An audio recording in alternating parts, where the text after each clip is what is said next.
Nós estamos trabalhando, estou finalizando hoje a parte do meu módulo, que começou com um texto sobre a 10.669, e ainda no mesmo contexto, não é fora disso, eu estou trazendo o tema da religiosidade. Né? Com o tempo, com o prazo, são duas relações diversas. O tema da religiosidade é milenar, e a gente tem 1 hora e pouco para tratar dele. Então, eu optei, com o grupo e com vocês também, de trazer uma brevíssima abordagem e a de responder as questões do grupo. Foi assim que nós fazemos no outro. É um bem maior, mas enfim, a quantidade de estabelece a qualidade. Então, eles acabaram pontuando algumas questões que eles achavam necessárias conhecer dentro do tema da religiosidade, para poder estar iniciando essa sua abordagem sobre religião brasileira e a Lei da 10.669. Eu vou cronometrar bem essa discussão com vocês, para não fugir do tema. Nós começamos no outro grupo perguntando quais eram as impressões que eles tinham quando ouviam falar de religião de matriz africana. Então, nós sabemos que qualquer experiência que as pessoas vivem, de dentro ou de fora, elas têm impressões.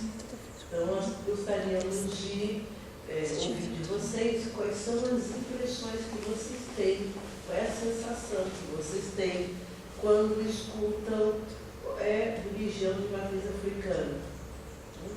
Ou com o nome, Candomblé, Umbanda, Batuque. Qual é a sensação que vocês têm? Qual é a sensação que a senhora tem?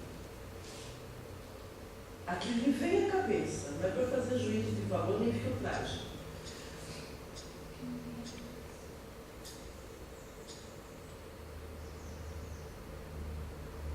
Ou que a senhora ouve com mais frequência?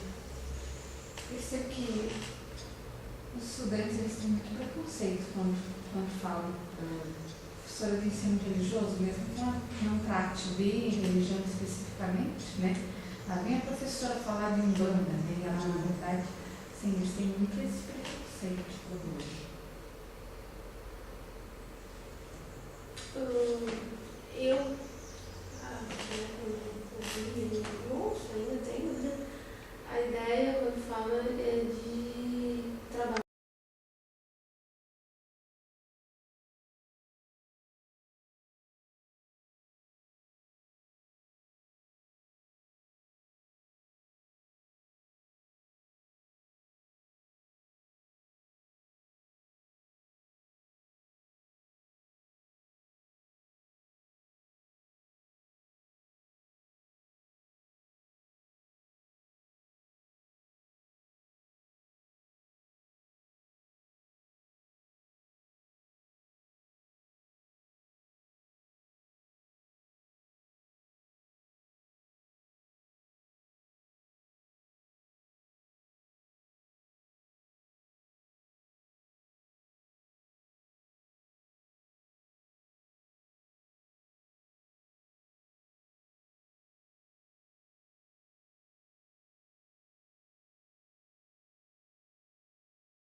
celebramos o Baluaê, a Totô, que é esse santo, né?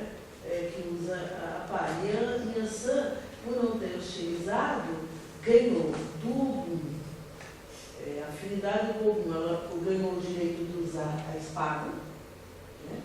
Pela afinidade com o Xangô, que é o senhor da justiça, mas também o senhor do fogo. O fogo também é um elemento que ela domina. E ela também ganhou de Obaluaê essa transição das almas. Então, ela também passa por esse lado das almas. Ela gosta de comer acarajé.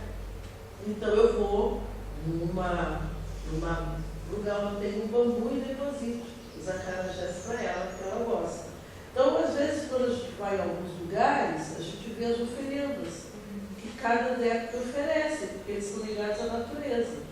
Ora, a Iemanjá é no mar, então não é difícil eu ver que as pessoas jogam flores no mar para a Iemanjá, porque lá é onde ela mora, né? Quando a gente faz a mudança de ano, as pessoas não jogam flores lá na praia, damos bolinhas. O filho da Iemanjá não vai esperar só fazer isso no final do ano. Ele faz quando ele acha que ele precisa. Ou ele recebeu uma graça da mãe dele, a Iemanjá, ele vai lá e joga flores no mar para a Iemanjá. Sendo que o dia dela é 2 de fevereiro. Né? A Oxum é a deusa das cachoeiras. Então, as mulheres que têm dificuldade para engravidar, por exemplo, né?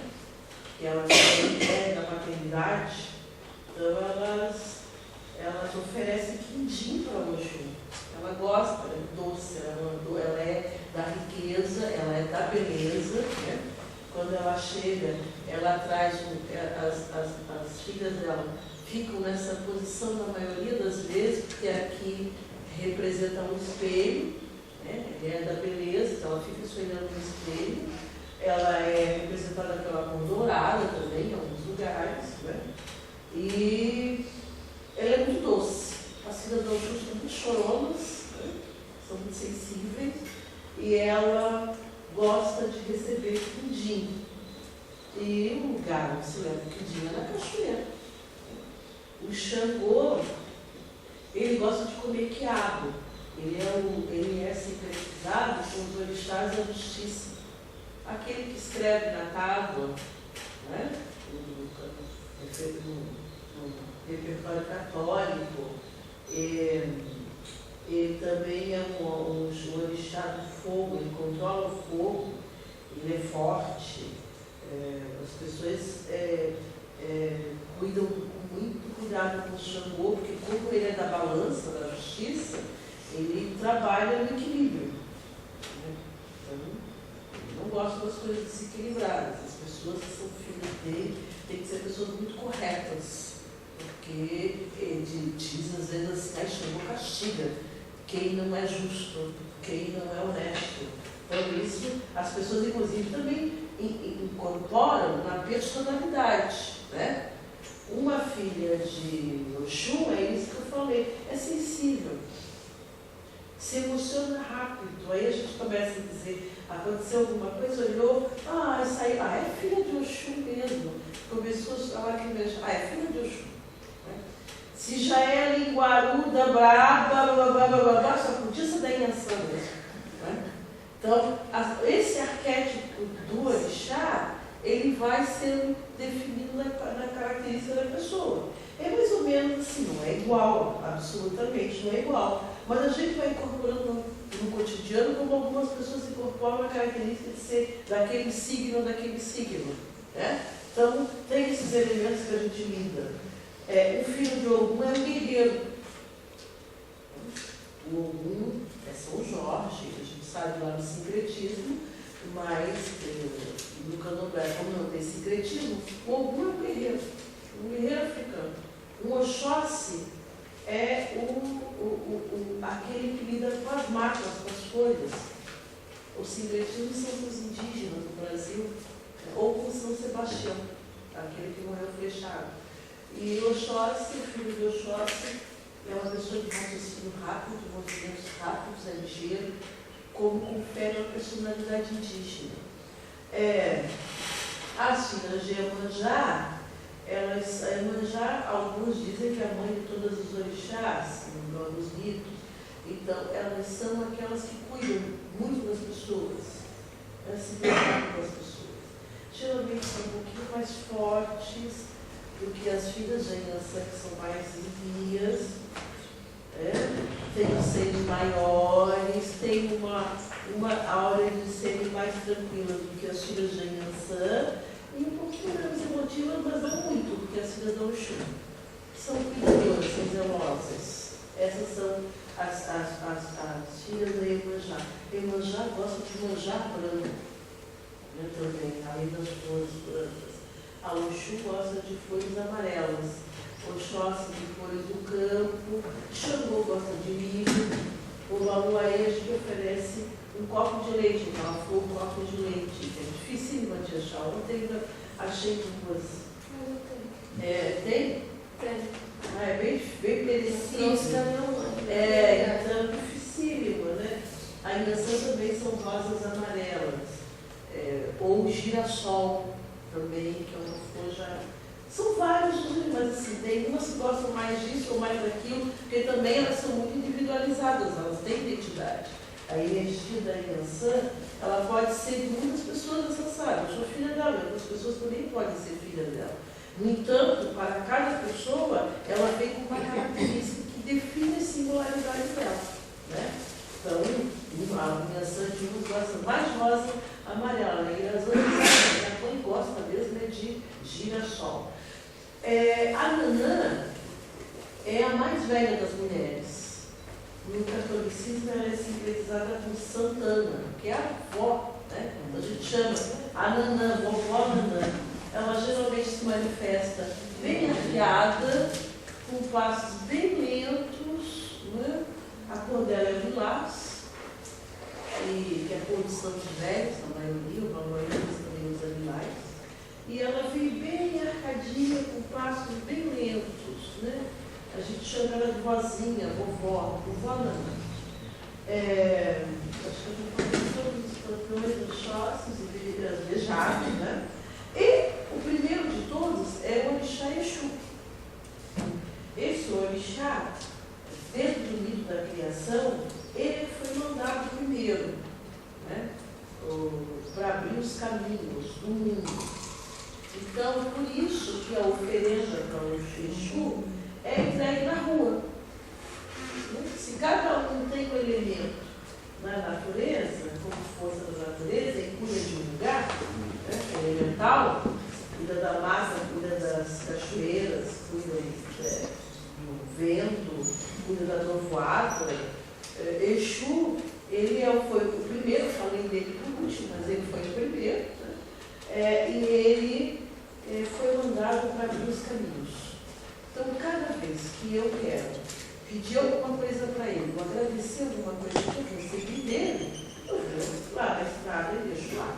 Então, as pessoas têm dificuldade de ver cachoeira, as pessoas têm dificuldade de ver bambuzal, mas a rua a gente vê, então é mais fácil a gente ver uma oferenda para Exu na rua, né, do que ver uma oferenda para o Oxum na cachoeira, obviamente. E as pessoas ficam mais com essa informação do Exu. Né? Exu, ele gosta sim de receber o que ele bebe. Ele está muito ligado também às forças humanas. Né? Então, ele gosta de receber o que ele bebe, que é champanhe, que é uísque. Ele gosta de receber o que ele gosta, que é um charuto ou um cigarro. Elas gostam, as mulheres, de receber rosas. Né? Então, se cada um tem uma flor de uma cor, as mulheres são rosa vermelha, geralmente, e os homens são cravos vermelhos. Né? Então, eles fazem parte do repertório, eles são diabolizados no repertório judaico-cristão. É importante dizer que na África não tem diabo, porque não tem inferno. Isso é do repertório católico. Então, isso entra no Brasil no diálogo secreto. E se você chegar na África e falar do diabo e do inferno, você não vai encontrar essa referência.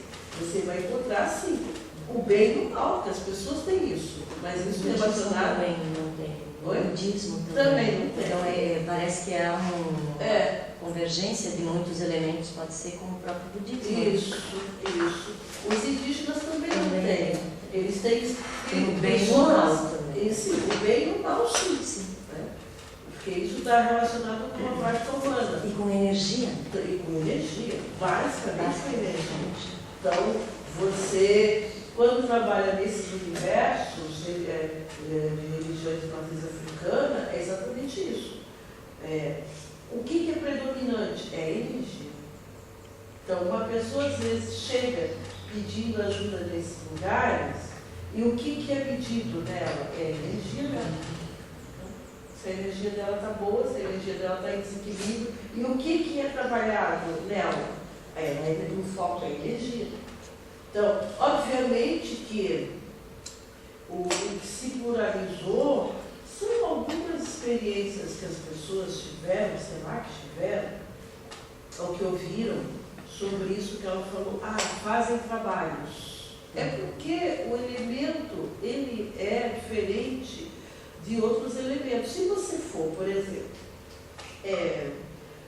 num lugar onde se trabalha com a energia das mãos, como eu já fui, né?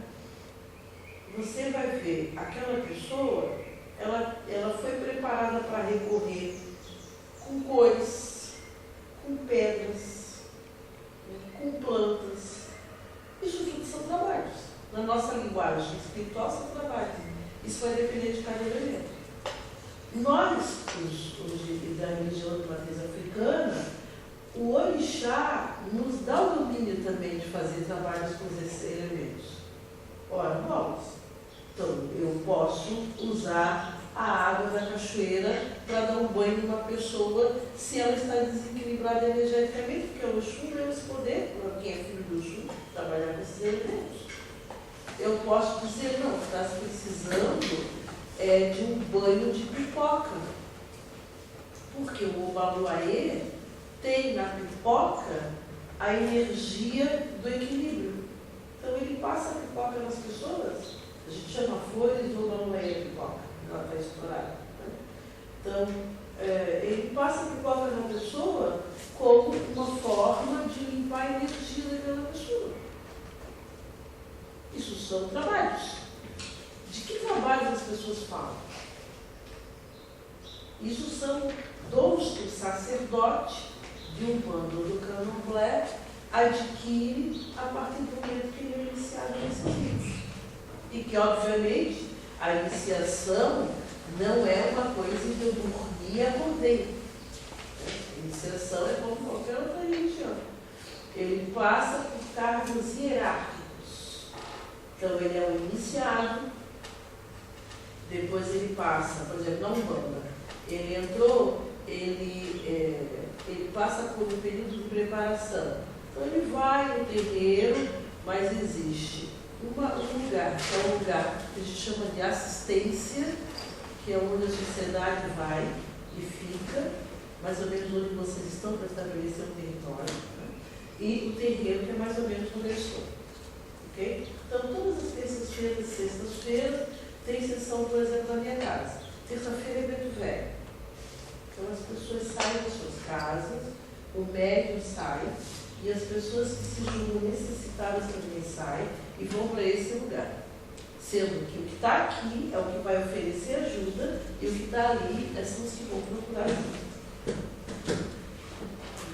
Numa noite são, em média, 60, 70 e poucas pessoas. Mas as pessoas se sentam na frente de um preto velho, que é o espírito de alguém velho, como já disse. Na maioria das vezes de um negro, alguns falam, reportam-se como se fossem negros da senzala, escravos, mas pode ser um médico, pode ser qualquer outra pessoa. Já se encontrou espíritos de padre, de andarilhos, né? De peregrinos, e se encontrou vários de médicos. Então, o espírito está ali, mas eles todos vêm dentro da energia do que a gente chama de preto velho. Esses espíritos celebram o 13 de maio, que é o dia dia da abolição da escravatura, então, dentro do calendário festivo, dentro de um terreiro, para essas energias é o 13 de maio.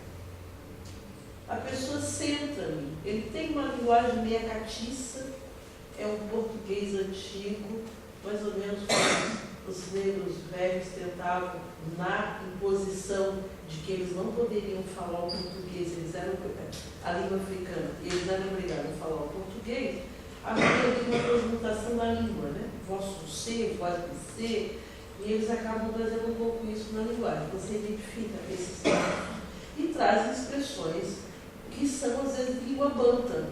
Você percebe, no meio da fala, alguns falares meio banto, africano. E ele, então, a pessoa diz: ah, pai Pedro, pai Antônio, pai Joaquim, vó Maria Conga, vó Antônia, vó Benedita, trazem nomes antigos também. Eu vim aqui porque eu não estou conseguindo me concentrar no meu trabalho, eu estou me sentindo mal, não estou conseguindo dormir. O preto velho pense. Ele manda buscar uma arruda, uma mulher, uma folha de cheiro, aquelas folhas que a gente sabe para que serve, que todo mundo às vezes tem em casa, na espada de São Jorge, uma coisinha lá que o brasileiro já incorporou no seu repertório. E ele fez aquela pessoa, e na hora que ele está benzendo, às vezes ele recebe algumas intuições, ou ele recebe alguns avisos, e ele diz: olha, filha, cuidado com isso, com isso, com isso. Ele alerta, né? Ou então tu estás fazendo isso, porque trabalha assim muito com a energia do karma. Aquilo que a pessoa faz também diz um pouco daquilo que ela é, o que ela está sentindo, né? Tu estás cuidado com isso, com isso, com isso, com isso. Ou às vezes as pessoas vencem tentando tratar de uma coisa que só ela sabe. Que às vezes por culpa, às vezes pelo controle da sociedade, ela não socializou aquilo com ninguém. Ela fez alguma coisa, fizeram com ela está magoada, ela está triste. E eles conseguem identificar isso. Não tem que dizer nada. Você está precisando ir para casa, tomar um banho, fazer isso, fazer aquilo. Ah, você foi lá e está devendo promessa. Você prometeu a opção que quer fazer isso, você não pagou. Né? E as pessoas saem e voltam. E tu vê assim, o ciclo das pessoas se reequilibrando e voltando. Ou então você pode só ir porque você tem identidade com aquilo. Então tem muita gente na assistência que vai o ano inteiro. Todinho. Todos os calendários, todas as agendas, elas estão lá, assistindo. E chega uma hora em que elas são chamadas. Olha, tu tem que passar para o lado de cá. Então aí esse passar para o lado de cá, elas são consideradas iniciadas. Elas vão aprender como é que funciona uma dinâmica, porque um terreiro é uma família. Quem dirige é o pai ou a mãe santo. O pai a gente chama de Babalorixá e a mãe a gente chama de Iamorixá. E essa pessoa, ela constitui um grupo familiar. As pessoas que estão ali dentro são filhos dele ou dela. Então a gente chama de pai santo ou mãe santo, porque a gente tem um pai fora e uma mãe fora. Então identifica como sendo mãe e pai de santo ou no santo. A essa pessoa, quando se chega nesta casa, se pede bênção, coisa que no mundo fora a gente já não pede mais, né? Mas essa dinâmica de terreiro se continua. Se pede bênção, se ajoelha em sinal de referência e não se comete nenhum tipo de abuso diante daquela pessoa. Nenhum. Né? Eu costumo dizer que aquela cultura que a gente tinha de relação de pai e filho, se a gente tiver que ver hoje, essa cultura ela está dentro dos terreiros. Porque fora não está, nem a gente mais pratica isso fora, mas nos terreiros há uma relação de hierarquia. Esse pai, ele fez os primeiros filhos que foram fazendo outros também, então foram criando outras famílias dentro do terreiro. A hierarquia é respeitar do mais velho para o mais novo. Então, por exemplo, não é por idade, é hierarquia feita no santo. Então, quando uma pessoa ela dá a sua primeira obrigação dentro de um terreiro, ela nasce de novo, no santo. Então isso não quer dizer nada. Eu tenho 53 anos. Tu tem quanto? 30. Se ela fez santo antes do que eu, ela é mais velha do que eu. No santo. Então eu é que tenho que me fazer referência a ela. Embora nós respeitamos, obviamente, as pessoas mais velhas pela sua condição de serem mais velhas. Né? É dona isso, tia, alguns chamam de tia, de vó, de bisavó. Então a gente já tem essa relação dentro do santo. A pessoa vai passando por cargos hierárquicos até chegar também o seu auge, que é ser babalorixá ou ialorixá. Embora eu possa ser uma ialorixá sem precisar ter casa, eu não tenho terreiro. Eu sou ialorixá porque eu fui feita, eu cumpri todas as etapas. Eu estou pronta. Se eu quiser amanhã sair e dizer, não, eu vou ter a minha casa de santo, meu terreiro, minha família religiosa, eu quero constituir isso, eu posso. Mas a maioria, não. Por incrível que pareça, só tem casa de santo aquela pessoa que veio com essa missão. Isso não é uma questão de querer, é uma questão de necessidade. Está no caminho daquela pessoa, ela ter como está nos escrever, eu tenho irmãos que escrevem sobre o bando, como está em outros palestrar, como a gente sabe onde é que está a missão de cada um, a gente identifica isso. Alguns é tocar os atabaques, porque para mim é uma missão também, não é fácil. Né?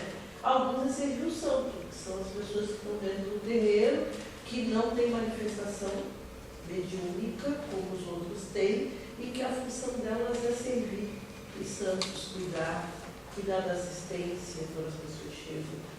Então, cada um tem, a gente entende o papel de cada um e funciona assim dentro de uma comunidade. Minha casa tem 85 pessoas. Né? Então, vocês pensam, uma família com 85 pessoas. Sendo que tem muitas crianças, porque as pessoas estão tendo filhos. Então, tu vai vendo as crianças crescerem, adolescerem, ficarem adultas, e vai vendo outras crianças chegando. E tu vai percebendo, há uma prática educativa. Necessariamente você não tem que dizer que está ensinando aquela criança aquilo, ela vai aprendendo. Ela vai vendo. Então é engraçadinho, você vai vendo, daqui a pouco, quando elas são muito pequenas, elas começam a querer imitar os grandes, né? Acham que estão manifestando o santo, ou depois tem a fase que elas querem bater porque elas acham que elas são ogã, depois tem a fase que elas querem ajudar a carregar as coisas porque elas acham que elas são. Elas acham, e assim a gente vai rindo, os adultos olham e ficam rindo, com aquela sabedoria que os mais velhos têm de que ele está aprendendo, ele está tentando aprender. E ele está se identificando com aquilo que ele é. Aí eles querem usar cores, que também tem isso, né? As crianças a gente percebe. Tem tempo que eles querem ser Ogum. Aí eles já identificaram que os filhos de Ogum usam roupa vermelha.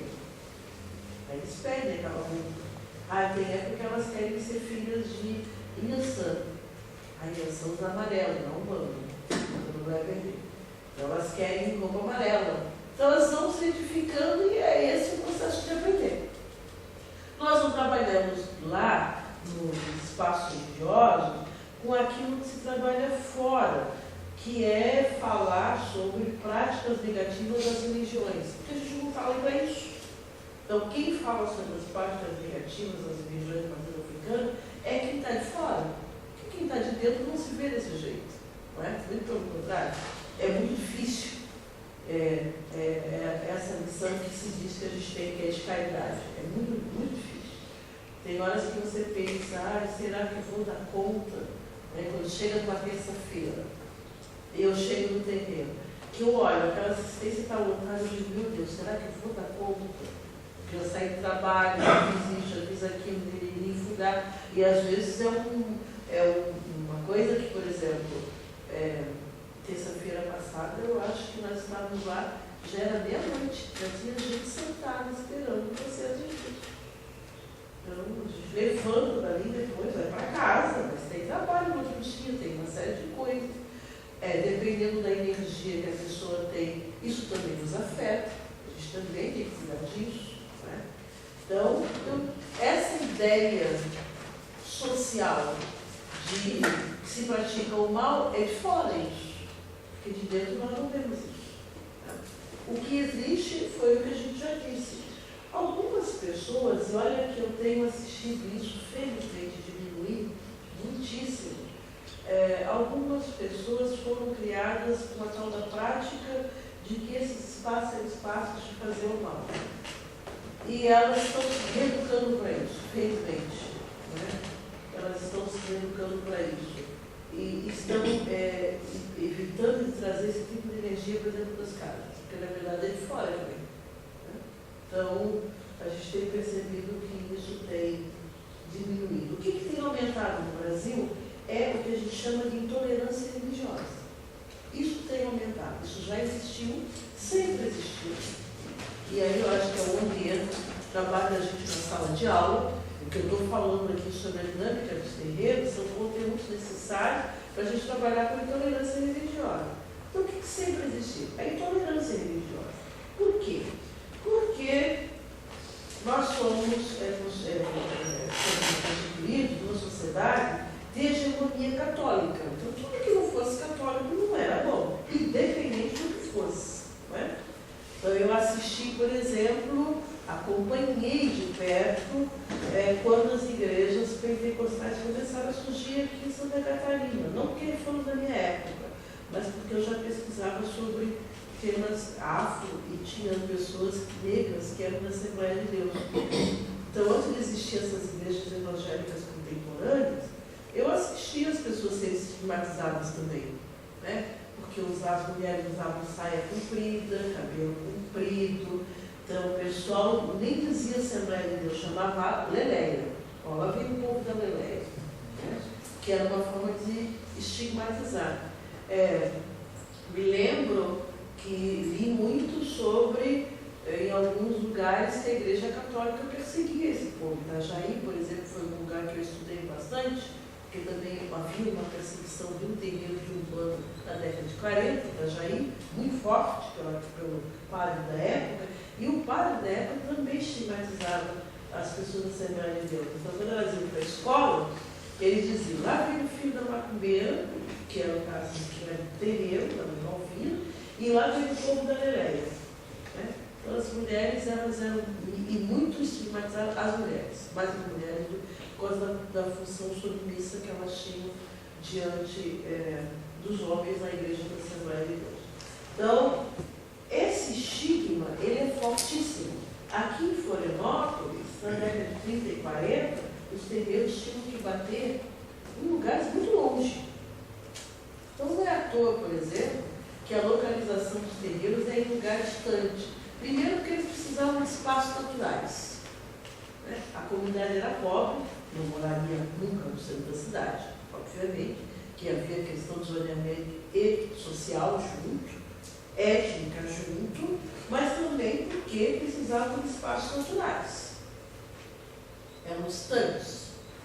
O atabaque, ele era o som que levantava suspeita na casa. Então, algumas casas aboliram por um período, eram só palmas, ou elas eram extremamente vigiadas pela comunidade.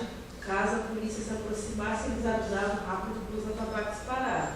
Eu tenho um caso, se vocês pegarem o livro da professora Cristiane Tramonte da UF, que chama Com a Bandeira de Oxalá. Ela conta toda a história da Umbanda da grande Florianópolis, né? E ela conta a história de uma mãe de santo, que o terreiro dela ficava ali no Morro do Cemitério. Vocês são muito jovens, mas os mais antigos sabem que o Morro do Cemitério é o morro que ficava do lado do cemitério de Coqueiros. Aquela parte que dá para a Via Expressa, aquela inclinada. Então ali tinha um terreiro. E eles ficavam vigiando. Só que um dia, por algum motivo, a polícia foi mais rápida do que eles. Eles chegaram lá no terreiro, na década de 40, 1945, 48. Eles chegaram no terreiro e a mãe de santo estava incorporada com uma cabocla jurema. Eles já chegaram quebrando tudo, absolutamente tudo. E a cabocla jurema disse que não ia embora. Eles mandaram ela embora. Ela dizia que não ia. Eles pegaram a mãe de santo, incorporaram, colocaram no carro, trouxeram no centro, para a Praça 15, ali de Novembro, e fizeram ela andar.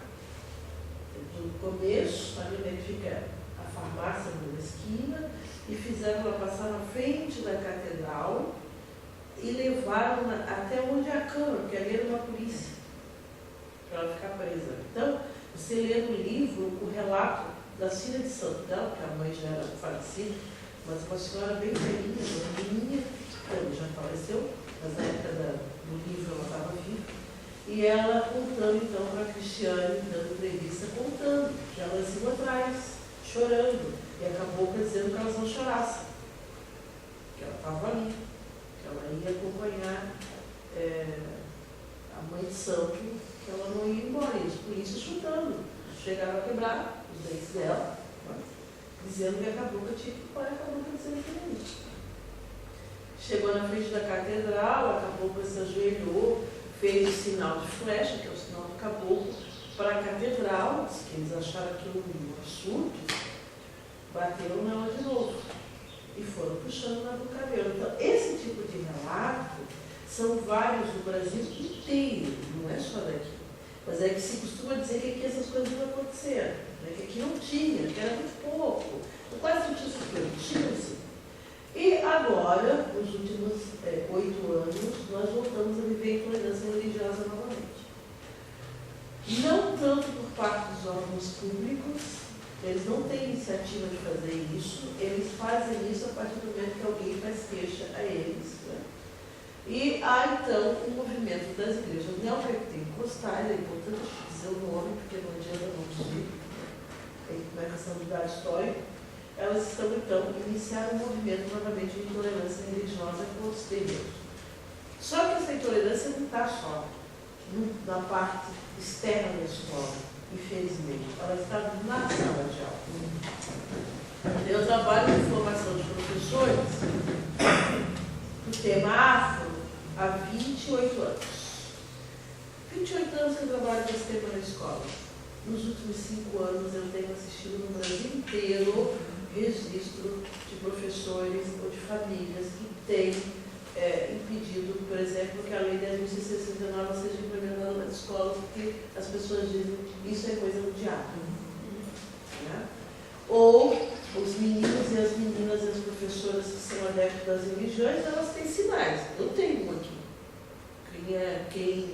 Quem observa está vendo.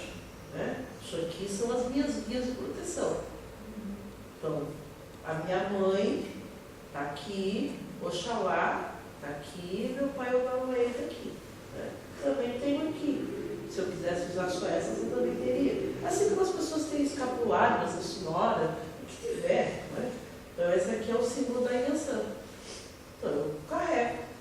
Isso aqui é uma proteção que quem usa o santo sabe por que está usando o santo.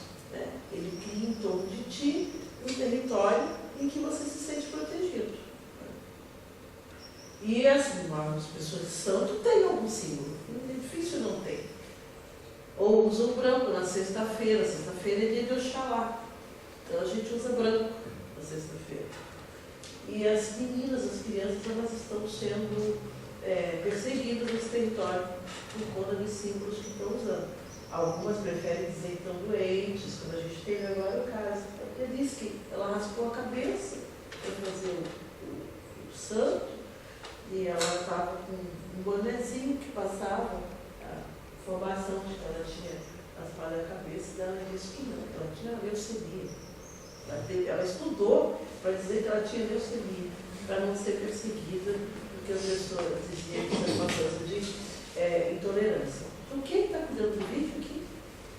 No Capitães da Areia, o Jorge Amado aborda, né, essa questão aí que o Pedro Bala vai lá resgatar o santo, né, visado numa escola que conta bem essa história da época que prendiam o santo, né? Depois, quando não podia mais prender a pessoa, iam lá e prendiam o santo. Exatamente. É incrível. Até porque a gente nasce com ele, né? Então não é uma coisa também que é feita depois. Não. Se o santo, ele nasce com a pessoa. Então eu não tenho a menor condição de desassociar. Então eu não falo, eu falo assim, eu sou filha de Inhansã. Eu sou filha de Inhansã. Então é uma coisa que já vem comigo. Não tem como desassociar. É difícil. Como essa ideia de filho e filho? Tá, dois. Como que se manifesta essa caracterização de Deus como filho Você tem, ou filha? você tem várias formas de caracterizar isso. Mas a mais segura é quando o Ialorixá ou o Babalorixá utilizam-se de um oráculo chamado jogo de búzios, que é onde os orixás se comunicam com ele. Eles se comunicam de várias formas. Algumas pessoas não precisam nem do jogo de búzios.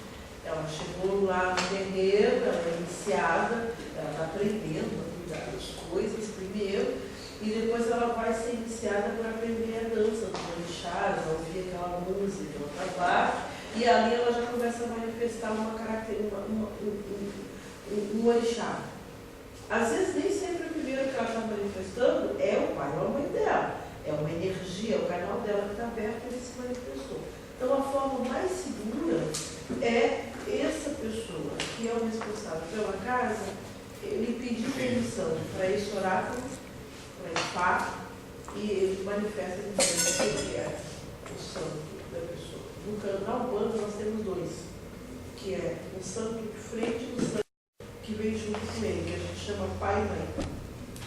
Geralmente, mas isso não é regra, geralmente as mulheres, há uma predominância dos santos mulheres, sendo que a gente chama de santo de frente, e o outro santo, seu santo auxiliar, junto ao. E geralmente os homens é o inverso. Geralmente o santo masculino é que manifesta primeiro, mas não é regra. Há inúmeras exceções para isso. Há homens que têm o santo de frente, mulher, e há mulheres que são filhas de Ogum, de Xangô. Isso vai depender muito do que ela está fazendo, das cargas ancestrais dela, do arquétipo dela. São várias questões que a gente coloca quando analisa isso. Há casos na Umbanda em que a gente chama de santos que vieram para cuidar.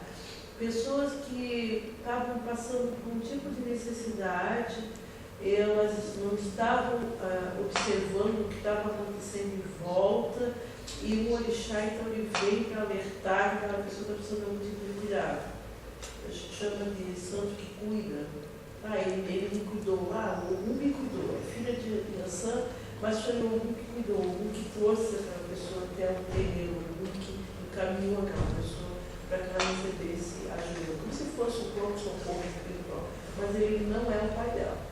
Isso também é assim, eu tenho uma pergunta, várias perguntas, mas assim, a minha mãe, quando era pequena, minha mãe me levava muito nas casas, não sei se seria de Umbanda, o que era, que eu não me recordo.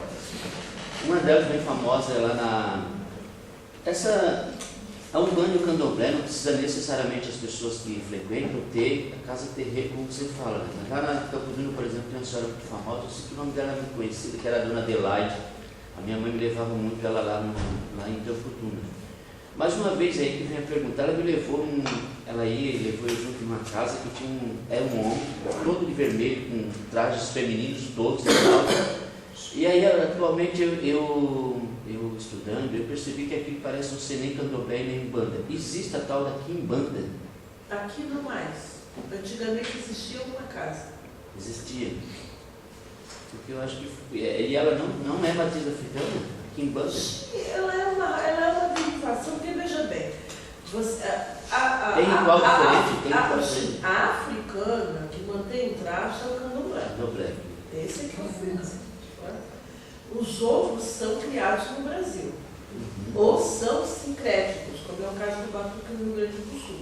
Ele tem a parte dele africana e tem a parte dele brasileira, o Batuque. Ele é a junção do candomblé com o umbanda, bem forte. E em algumas regiões apareceu umbanda. Aqui nós temos hoje uma umbanda que é o Morocô. Aqui hoje nós temos um terreiro que veio lá do Rio Grande do Norte, que é o que trabalha com os indígenas, né, os caboclos, é uma outra coisa. Nós temos aqui Florianópolis, 3 nações de candomblé e nós temos 2 ou 3 segmentos de umbanda, porque também falando umbanda, mas são várias umbandas. É difícil de São várias pensar, eu acho umbandas. mais complicado. Mas são linhas, é como você pegar o presbiteriano, não é só um presbiteriano, você pegar um católico, Protestante, não é só né? um católico, não é só um protestante, não é só um batista, né? São segmentos dentro da mesma, então a umbanda é a mesma coisa, o candomblé é a mesma coisa. O candomblé é mais fortemente derivado da região da África. Então você tem que olhar a África como um continente de 53 países e que não vem todo mundo de um lugar só. Né? Então o europeu italiano é um, o europeu português é outro, o europeu alemão é outro, a mesma coisa é o africano. Dependendo da sua região de África, ele vai trazer uma língua e uma dinâmica muito diferente. Então você vai ter N tipos de candomblé. Vai ter a umbanda a mesma coisa. Você não vai encontrar a pessoa, você vai encontrar os troncos. Orixás, eles, por exemplo, orixá é um nome, mas ele também pode se chamar de Inquice. Tem algumas nações africanas que o nome é Inquice, não é orixá. Agora, se você for olhar a essência, ela está ali. Xangô, os elementos dele, o Exu. Essa pessoa de vermelho, que deveria tal, que me parece era o Exu manifestado. Né? Sendo que o Exu, ele é um orixá no candomblé, e na Umbanda ele também é um espírito, como o preto velho, o caboclo e as crianças. Né? Ele é um orixá também, está lá no lugar dele, mas ele também manifesta como espírito de pessoas que já viveram. Né? Então, são essas as linhas que caracterizam. E a Quimbanda, no caso, é uma linha da Umbanda. Não é uma linha da Umbanda, ela é uma linha de religião de matriz afro-brasileira que em Santa Catarina você não encontra manifestação. Ou seja, pode ter encontrado, mas você não encontra mais. Hoje está mais dividido entre Umbanda e Candomblé, sendo que no Rio Grande do Sul está vindo o batuque. A gente percebe isso. A gente tem batuque hoje na Tapera, por exemplo. Uma comunidade que se instalou na Tapera, vindo de pessoas que vieram do Rio Grande do Sul. A pessoa vai lá atrás da sua cultura, né? Ela trouxe a cultura religiosa. Como você está vendo, isso é bem interessante se eu pegar a história, a geografia e fizer um paralelo de como que em Santa Catarina, nos últimos 20 anos, começa a receber outras populações que ela não recebia, né? Santa Catarina não recebia nordestino. Tem bastante. Aqui no litoral, São José, Palhoça, Iguaçu, é uma média de 30% já das nossas crianças. Então, Brusque tem uma comunidade de Santa Inês, lá dentro da Bahia, que está vindo trabalhar, e veio 1, veio 2, veio 3, veio 4, do norte também não? Não tinha. Então você vai observando que junto com as pessoas vem a cultura, o candomblé cresceu. E vai crescer por conta dessa população. Porque quando você fala de espaço natural, quem busca muito espaço natural é o candomblé, né? Natural é a natureza mesmo, assim que você fala pra... Porque lá em Forquilhões é urbano, assim, e tem... Lá em Forquilhões deve ter uns 4 terrenos lá, acho que é de Umbanda, aqueles 4, que é espaço urbano ali. Mas acontece que você tem que entender que a expansão imobiliária em Santa Catarina e aqui na Grande Florianópolis fez com que as casas ficassem dentro dessas comunidades. Quer dizer, o que era antes o Morro do Oitão, o Morro da Caixa d'Água? O que era antes? Era morro. Agora você pega ali, tem comunidades que cresceram, os terrenos ficaram no meio, que é outro motivo da intolerância religiosa. Então, eu estou numa casa que tem 50 anos. Não tinha nada ali do lado dela. Agora tem um prédio, agora tem outro prédio, agora tem outro prédio, e as pessoas às vezes se incomodam, mas pá, estava ali. Aí vem a lei do silêncio, aí vem não sei o quê, que veio tudo por causa do terreno, não, veio por causa das moradias que foram chegando ali. Né? Você precisaria de chão para entregar suas oferendas. Hoje tem asfalto. Como que vai entregar oferenda no asfalto? Você precisava de cachoeira, por exemplo, as cachoeiras estão interditadas. Os evangélicos criaram um movimento para interditar as cachoeiras para os terrenos de Umbanda de Candomblé. Por que eles interditaram? Porque eles também batizam na água. Né? E aí eles tinham que chegar na cachoeira e às vezes ver alguns elementos, o quindim da Oxum, as flores, eles não gostavam. O que eles fizeram? Eles começaram a acionar o poder público para interditar as cachoeiras do terreno. A gente vai, mas vai em cachoeira privada. Os proprietários não se incomodam com isso, tem que pagar, pagou, entrou e pronto. Agora, nas cachoeiras públicas, elas estão interditadas. Por quê? Porque nós batizamos nossas pessoas na água e eles também batizam. Nós não nos incomodamos se eles estão lá batizando, mas eles se incomodam porque o pessoal tem está batizando. Mas como é que o poder público dá preferência com a religião? Porque nós temos hoje um segmento do poder público que é evangélico. Então nós estamos passando muito grande. Por exemplo, tem hoje na Grande Florianópolis tem quase que 30 casas fechadas. O vizinho é orientado, muito bem orientado, a ir fazer política de ocorrência, a ir fazer isso, a ir fazer aquilo, a ir fazer aquilo, entendeu? Então é bem. Aí os terreiros se adaptam, mas não é suficiente. Aí é onde está a intolerância religiosa. Mesmo que se adapte, não é o suficiente. E o som do atabaque é um som que ele não é retido. Então, a UFES, que está ajudando alguns segmentos nossos, nós temos uma parceria com o curso de arquitetura, por exemplo. Ele não retém. Obviamente, ele foi criado exatamente para isso, para estabelecer comunicação com os orixás. Né? Isso é que está dentro do universo religioso. Terreiro, ele não pode receber esse tipo de cobertura. Porque esse tipo de cobertura dentro do universo pragmático das casas, se entende que isso aqui não permite comunicabilidade dos orixás. Então, tem uma cultura arquitetônica que está hoje em questão quando se vem para a legalização do espaço urbano. Que é o mesmo problema que as escolas de samba enfrentam, que a base da escola de samba também é o tambor. E já está provado que o som do tambor ele se propaga, mas muitas vezes maior e não pode ser retido. Você pode reter vários sons, mesmo no tambor. Então a gente passa por esse problema. Vamos ver um videozinho bem rápido de 9 minutos. Agora é incrível, como a intolerância, né, da Assembleia está presente nos nossos alunos. Tá. É incrível, assim, essa intolerância está no ensino médio, de 5º ou 8º. Nas universidades. Mas é muito forte, eles ficam discutindo.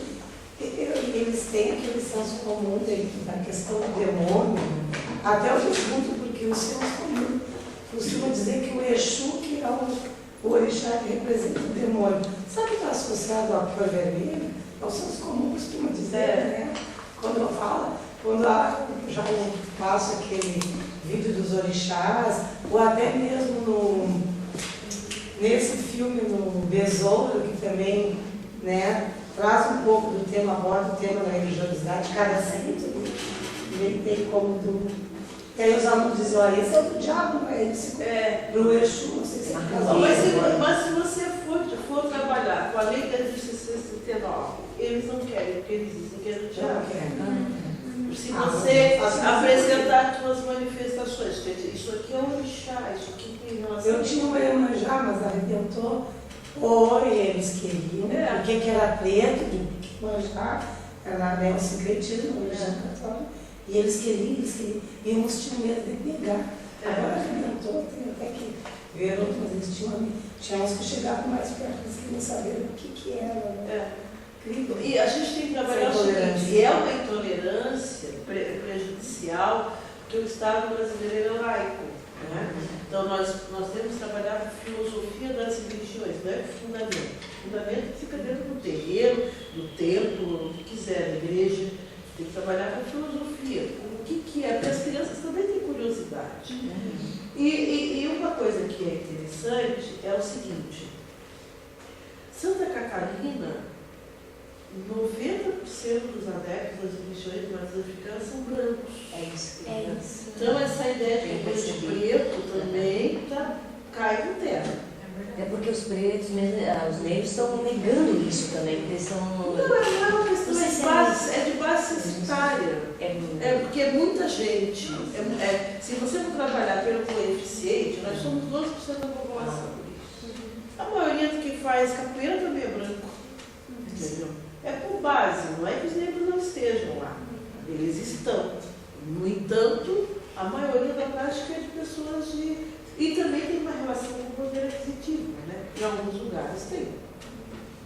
Não é uma religião barata, do ponto de vista teórico, porque ficavam longe, porque as casas eram mais distantes. Eu me desloco de um extremo da cidade para outro extremo da cidade para ir à minha casa. Né? O horário termina não mais cedo.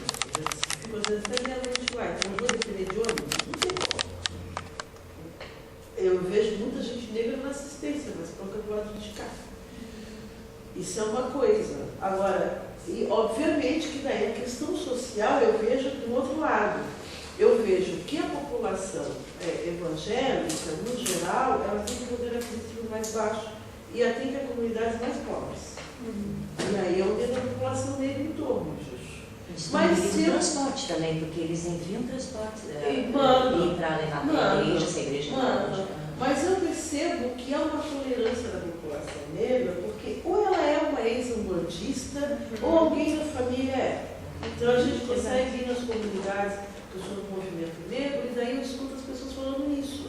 Eles são mais dialógicos, porque eles dizem, não, minha avó, o que ele disse, foi criado dentro de uma casa, que não é terreiro.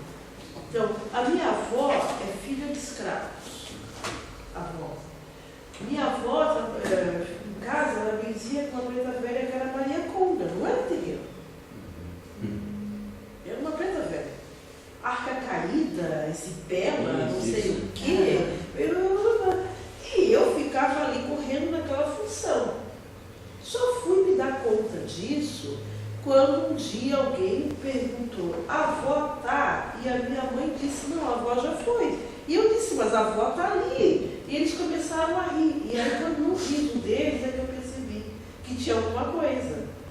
E que eles estavam falando de outra coisa que não era o que eu estava falando. E aí me explicaram que não era minha avó, era a avó Conga. Eu sabia que tinha uma diferença de personalidade. Mas eu achava que, sei lá, acho que agora era bipolar. Porque eu tinha uma diferença, mas eu não tinha entendido o que era. Então era ali. A avó Conga, avó Conga, avó Conga, avó Conga. Então, mas naquela época não tinha terreiro. Os negros já manifestavam essas características e eles levavam lá no terreiro uma casa espírita do seu Oswaldo Cabral. Vocês já ouviram falar? Ali no centro. Seu Oswaldo Cabral recebia a pessoa. Ela está passando bem, porque era assim que começava a mediunidade das pessoas. Antigamente, muito tem essa história. A pessoa caiu, a pessoa desmaiou, a pessoa tinha ataques, eles falavam, né? Levava no médico. Levava no padre. Então o jeito era levar o seu Cabral, que era espírita. Esse era o seu Cabral. O seu Cabral olhava para a pessoa, ou às vezes isso aconteceu já. Agora foi feita uma moça, foi feita aí a Orixá, ela era filha da dona Malvina, da falecida Malvina. E eu perguntei, tá, a entrevistão dela, como é que começou? Isso, guriazinho, pequeno, de 10 anos. Aí não deu nada e aquilo acontecia de vez em quando e mudava a personalidade e a família levou no São Oswaldo. Diz que assim que chegou no São Oswaldo, aquela manifestação veio. Aí o São Oswaldo perguntou, quem tu és? Ele disse, Caboclo Sete Flechas. Aí o São Oswaldo falou pro Caboclo e disse para a mãe da menina, olha, o caso dela é lá para Malvina, que era o único terreno que tinha do outro lado, lá perto de Figueirense.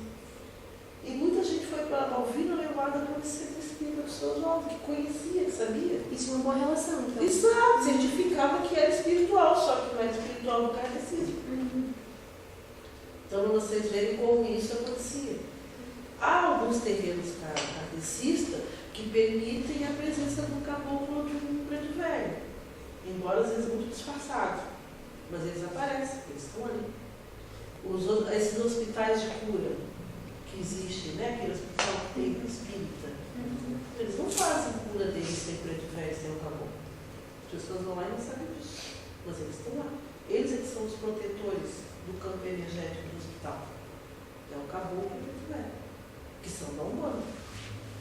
Então você sabe, e você que está na Umbanda sabe. Veio um padre que se manifestou, veio um médico que se manifestou, logo a linha espiritual não se limita só àquilo que a gente está vendo. Às vezes a pessoa chega, atrapalhada da vida, toda cheia de nó.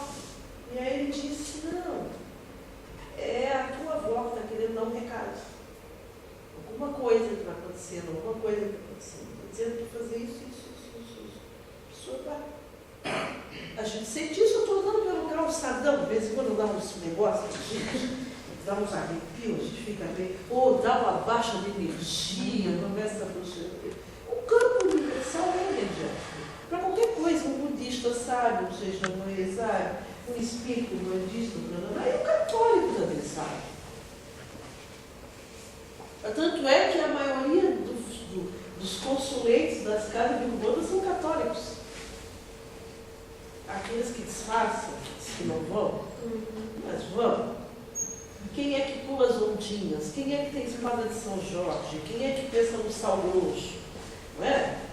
O católico, ele é muito mais cheio de sincretismo do que ele imagina. Ele cultua. Ele gosta da balinha do São Cosme e Damião. Então, às vezes, eu levo na bolsa, e eu tenho umas professoras que são assim, né? Eu não ofereço. Eu só digo, olha, a balinha do São Cosme e Damião, eu boto lá na mesa. E eu fico olhando. Os católicos não têm problema nenhum. Nunca tiveram, aliás, nunca ninguém teve. Essa coisa de ter no Brasil é um segmento. E como a gente trabalha muito com ecumenismo, então se você for lá em cima no Padre Wilson, no Monte Serra, o Padre Wilson estabelece ecumenismo com as religiões. Quanto terreno tem no Fórum do Maciço? Ele está ali transitando pelo Fórum do Maciço. Ele vai levar os terrenos, porque ele é padre? 2 vezes por ano, pelo menos, tem uma missa ecumênica com o Padre Wilson e com os pais de santo juntos. Isso significa diálogo? A crença é subjetiva, não tem nome. Então eu trouxe, por exemplo, um clássico, Pagador de Promessas, 1962, e esse filme gira em torno da seguinte situação que nós vamos ver. 9 minutinhos, é bem rápido.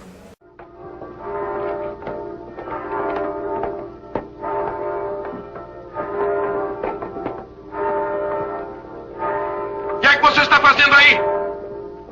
Conversando com esse homem. E eu lá dentro à sua espera para ajudar a missa. Padre, eu queria falar com o senhor. Agora está na hora da missa. Mais tarde, se quiser. É que eu vim de muito longe, padre. O que é que você quer? Eu andei 7 léguas. Para falar comigo? Não, para trazer esta cruz. E como a trouxe? Num caminhão? Não, padre, nas costas. Deixe ver seu ombro. Puxa. Promessa? Para Santa Bárbara. Estava esperando abrir a igreja. Deve ter recebido dela uma graça muito grande. Graça Santa Bárbara, a morte não levou meu melhor amigo. Mesmo assim, não lhe parece um tanto exagerada e pretensiosa a sua promessa? Nada disso, seu padre. Promessa é promessa. É como negócio. Se a gente oferece um preço e recebe mercadoria, tem que pagar. Quando o Nicolau adoeceu, o senhor não calcula como eu fiquei. Foi por causa desse Nicolau que você fez a promessa? Foi. Nicolau foi ferido, seu padre, por uma árvore que caiu no dia de tempestade. Caiu em cima dele? Só um galho que bateu de raspão na cabeça. Ele chegou em casa escorrendo sangue de meter medo. Eu e minha mulher tratamos dele, mas o sangue não havia meio de estancar. Uma hemorragia. Venha comigo.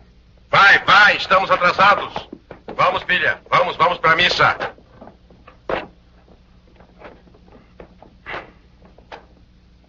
Então, foi uma hemorragia. Só estancou quando fui ao currar, peguei um bocado de bosta de vaca e taquei em cima do ferimento.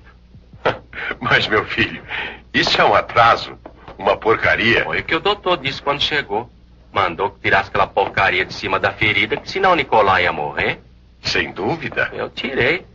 Ele limpou bem a ferida e o sangue voltou que parecia uma cachoeira. E quete que o doutor fazia o sangue parar.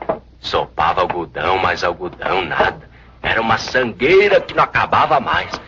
Lá pelas tantas, o homenzinho virou pra mim e gritou: corre, homem de Deus, vai buscar mais bosta de vaca, senão ele morre. E o sangue estancou? Na hora, pois é um santo remédio. Seu vigário não sabia? Não estou interessado nessa medicina. Adiante. Bem, o sangue estancou. Mas Nicolau começou a tremer de febre. No dia seguinte, aconteceu uma coisa que nunca tinha acontecido. Eu saí de casa e Nicolau ficou. Não pôde se levantar. Todo mundo reparou. Porque quem quisesse saber onde eu estava era só procurar Nicolau.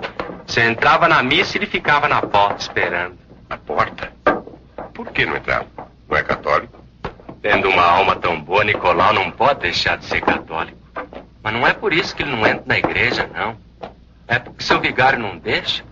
Nicolau teve azar de nascer burro. Burro? De 4 patas. Então esse que você chama de Nicolau é um burro? E foi por ele que você fez a promessa? Foi. Porque quando vi que nem as rezas do preto Zeferino dava jeito no pobre Nicolau... Rezas? Que rezas? Seu vigário, me desculpe, mas eu tentei de tudo. O preto Zeferino é rezador afamado na minha zona.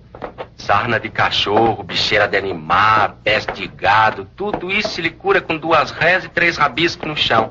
Todo mundo diz. Esse homem é um feiticeiro. Como feiticeiro se arreza pra curar? Não é pra curar, é pra tentar. E você caiu em tentação. Só sei que o Nicolau não houve reza que fizesse levantar. Já estava começando a perder a esperança. Foi então que comadre miúda me lembrou. Por que não vai no candomblé de Maria de Ançã? Candomblé? Espere um pouco. Candomblé? É um candomblé que tem a 2 léguas adiante da minha roça. Eu sei que seu vigário vai ralhar comigo. Claro. Candomblé, feitiçaria, macumba. O pobre Nicolau estava morrendo. Não custava tentar.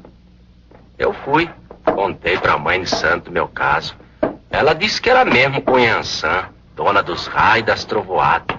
Yansan tinha ferido Nicolau, para ela devia fazer uma obrigação. Quer dizer, uma promessa.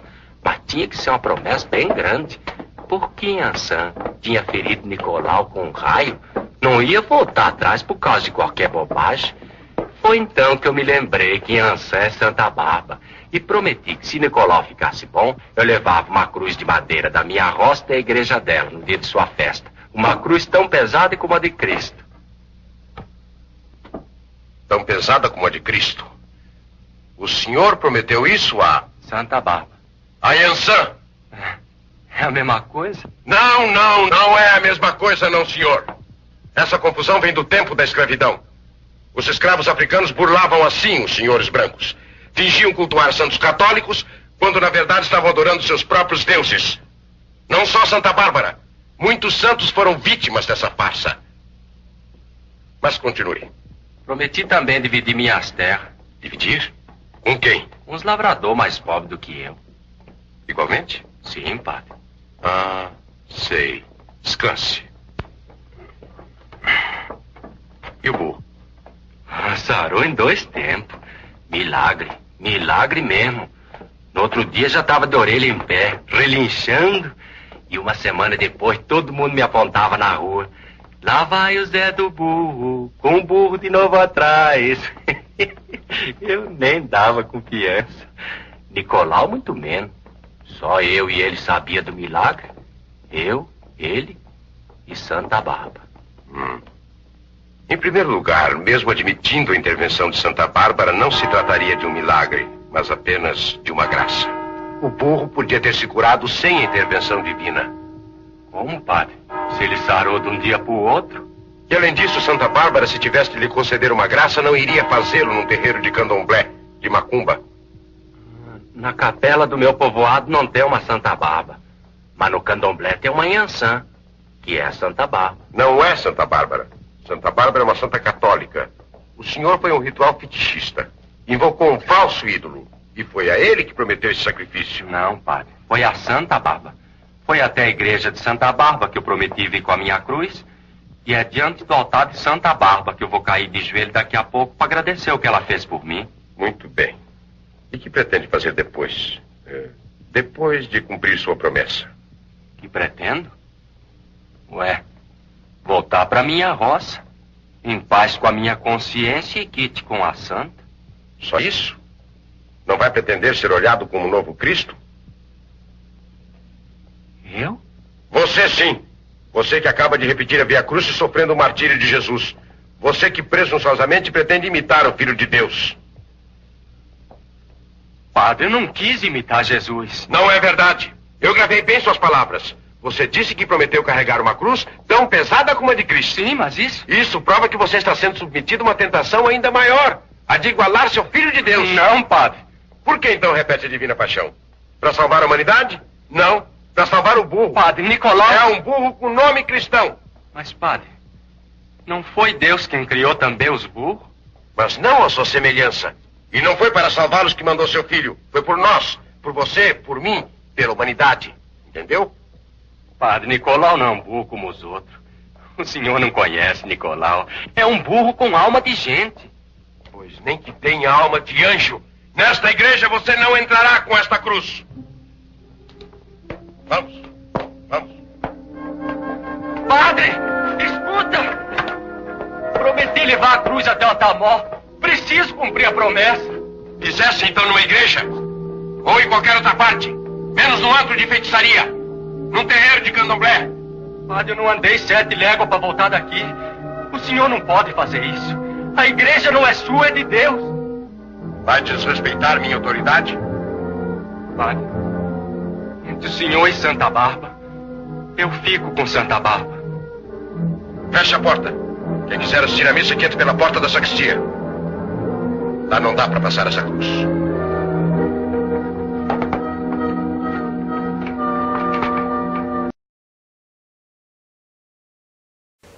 Esse é o famoso pagador de promessas. Vocês já viram, hein? É interessante olhar o final do filme, que eu não vou contar. Tem um texto, eu nem li. Ele é de 1962, mas ele traz exatamente a narrativa da intolerância. Ali no diálogo direto com a Igreja Católica. Então ele fez o debate sobre o sincretismo no universo católico, não é? Né? Então, daqui está a Santa Bárbara, e ele disse que fez promessa da Santa Bárbara, que também é santa. Essas são as duas, da relação sincrética. E, obviamente, que o padre não aceita, porque ele faz a informação de que ele fez o pedido na relação do sincretismo. O pedido das duas. A Santa Bárbara nessa aí foi cumprir a promessa. Depois, porque o objeto da promessa dele era burro. Ele disse que ele era tão bom como que ele não ia ter alma católica. Também vai pegar um texto aqui, né? Que tem alma boa. Ele é católico.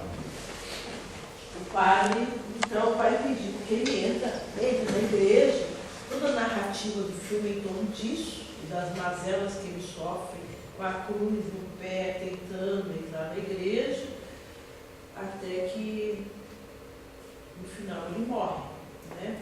O pagador de promessa morre. E o debate é: ele morre por quê? Morre porque ele foi assassinado, morre porque ele não foi na igreja. E, na verdade, morre também uma pessoa que a gente vai olhando, ele demonstra a personalidade de alguém de alma ingênua, né, crente naquilo que estava fazendo, um homem simples ao debate, e toda a hegemonia da igreja da época. Hoje, o que pese que ela continue trabalhando com seus dogmas da igreja católica, a gente percebe que ela se aproxima desses segmentos. Por exemplo, quando teve um Papa aqui, nós nunca imaginaríamos que o Papa fosse receber um sacerdote de religião de matriz africana. Então, ele está no Rio, ele recebe jovens, ele recebeu um sacerdote de religião de matriz africana, que é um diálogo que eles estão manifestando, tentando manifestar de que a intolerância no Brasil religiosa ela não deve ter espaço. Que está sendo pautado, até porque a Igreja Católica também perde espaço entre a intolerância religiosa e evangélica. Né? A defesa de que nós temos que ter religião nos espaços públicos, ela é danosa para qualquer segmento. Mas para os católicos também ela é. Eu queria que vocês dessem uma olhada nesse filme, como eu também queria que vocês dessem uma olhada no outro, que eu coloquei lá um link para vocês da Macota Valdina, em que ela está explicando qual é a referência da natureza das religiões de matriz africana. Acho que é importante isso. Bom, agora eu respondo as perguntas de vocês, porque a gente tem pouco tempo. Eu só quero, a minha pergunta é assim, o catolicismo, eu acho que até hoje está fácil de lidar com esses temas. Mas as religiões evangélicas, em especial as neopentecostais, aí eu vou citar nome mesmo, por exemplo, a Universal, e hoje em dia tem uma nova surgindo, que é a tal de Mundial do Poder de Deus, e tem muitos adeptos, muitos mesmo. Essas religiões, elas fazem uma verdadeira cruzada contra o povo que é católicos, inclusive contra os católicos, porque quando as pessoas vão lá no dia, e aí eu fico pensando, assim, as pessoas que saem da Umbanda do Candomblé, que eles falam muito no libertário, e aí eles fazem algumas práticas que são da Umbanda do Candomblé, isso eu estou entendendo, porque o meu irmão e ele vai na sessão do descarrego, que é na terça-feira, e ele não, mas isso é coisa de Deus, se falar de Umbanda do Candomblé, ele não está muito de sessão do descarrego, isso é a prática da Umbanda. E eles aí, também são sincréticos. E aí o Macedo veio, mas eles incorporam isso como entidades espirituais malignas, que é uma coisa assim, sem tamanho, assim. Isso aí na sala de aula é muito. Eu não abordo muito assim, até por insegurança. Assim. É uma coisa errada, assim, a gente tem que abordar. Enquanto filosofia, como você falou, né? Das religiões. Mas eles vêm com essa muito forte, essa coisa assim, que é demônio, porque se manifesta lá na igreja e aí fala que é não sei o que, e aí se torce toda, porque o que tem lá, eu não sei lá o que acontece nos altares dessas religiões, é uma manifestação, sei lá, que eles dizem que é demônio, sei lá. Faz incorporação. Da africana para incorporar esses fenômenos que acontecem, assim, que eles vão lá e incorporam mesmo? O que acontece? Então, assim, o que a gente observa? Eu fiquei tempo assistindo essas... Parece que hoje não pode mais passar na televisão, essas coisas, não é isso?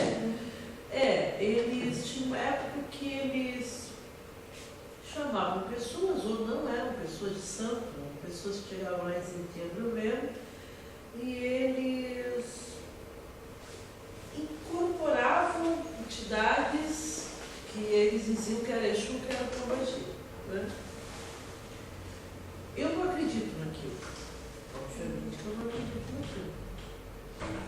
Eu acredito que você possa estar com as suas energias muito ruins, elas se manifestarem em qualquer lugar. Agora que elas têm esse nome, eu acho que é uma indução muito forte. Uma pessoa pode ir no terreiro de Umbanda, ou uma pessoa pode ir no kardecismo espírita, e ela precisar passar por uma limpeza, que é aquilo que a gente chama no espiritismo, que ela está acompanhada de um obsessor. Isso pode acontecer, né? O Candomblé não tem isso, mas nós, a prática da Umbanda, nós temos. A pessoa está acompanhada por um irmão, uma irmã, a gente denomina assim, que deveria já ter feito o seu caminho espiritual e desencarnado, mas que por algum motivo a sua energia está presa na Terra. Presa por coisas de desapego, ela é muito apegada e ela não consegue se desapegar, presa porque as pessoas da Terra estão aprendendo, não conseguem se desapegar, às vezes uma mãe que sofre muito por causa de um filho que foi embora, alguém, e a gente acredita nisso, porque a gente é sincretizado com o espiritismo, e nós somos obrigados a acreditar que isso pode acontecer. E nós precisamos, às vezes, que essas energias se manifestem, para que a gente saiba o que elas querem. Isso a gente faz no espiritismo, isso a gente faz agora. Agora, ninguém vem se contorcendo ou dizendo que tem nome disso ou tem nome daquilo, até porque é o que menos nos interessa. O que mais nos interessa é saber o que aquela pessoa está precisando. Encaminhar, ela tem que ser encaminhada. Rezamos, pedimos que aquele irmão procure a luz, que ele vá seguir o seu caminho de evolução em outro lugar, porque nós acreditamos que existe outro lugar. Senão nós não seríamos espíritas. Nós acreditamos, nós estamos aqui por uma passagem, nós tentamos fazer o melhor possível aqui, porque se a gente não fizer o melhor possível aqui, a gente vai ter problema com o nosso passaporte espiritual. Infelizmente, não devia ser assim, então a gente faz isso, essa reflexão por ele. Coisa que no Candomblé não, mas eles não têm esse problema de ter gente vindo como. Agora, o que eu acho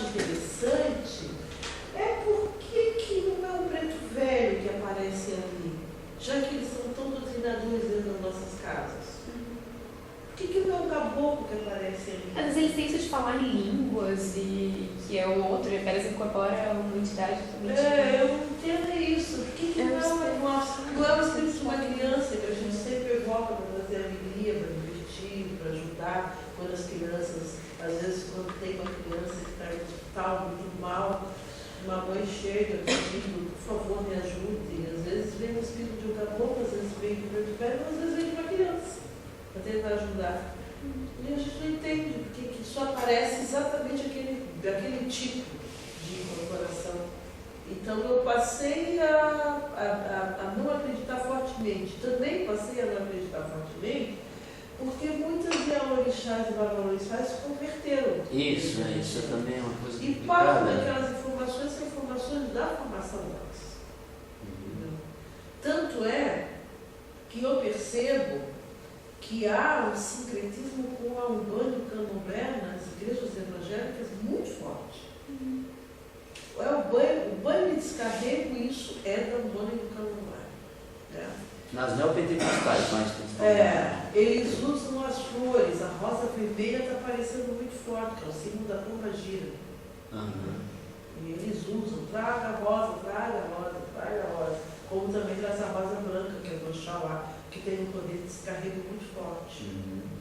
Eu percebo que eles tiraram o traje clássico deles de evangélicos, os homens, e estão usando roupas de espírito branco.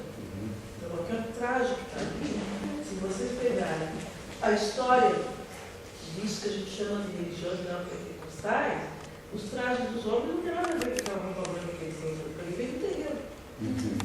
É muito forte, vem das casas espíritas, o branco. Né? Tem uma casa aqui, que eu estava assistindo de madrugada, uma casa evangélica, em que, inclusive, o pastor está usando a roupa de palha. Não é o nome daquela bata de palha? Batina mesmo. Batina. Ele está usando aquela bata e as pessoas passam fila e ele está jogando uma água assim em cima. Isso vem do catolicismo. Também nós encontramos. É uma religião evangélica? Aqui essa da Paulo Ramos. As pessoas tinham que chegar ali às 5 horas da manhã. Inclusive os horários, as coisas dos horários. É prática nossa. Que como a gente trabalha com o elemento da natureza, os horários também têm relação com isso. Se antes de tal horário, depois de tal horário, depois de tal horário, antes do amanhecer, depois do amanhecer, as horas grandes que a gente chama. 6 horas da manhã, meio-dia, 6 horas da tarde, meia-noite. Então, eles têm também uma relação com horários. Quem é que está ensinando isso para eles? Às vezes, a noite santa. Isso sem contar que o bispo Edinho Macedo era uma edição. Então, mas assim, como quebrar essa resistência? Me fala, qual é o viés, como que vai pegar essa... pelo mito, pela filosofia, pelos fundamentos, não, você já falou. Ninguém tem não, fundamentos a gente não tem que discutir absolutamente nada. Eu sou contra. Mas pelo mito não vai ficar uma coisa a lá Grécia.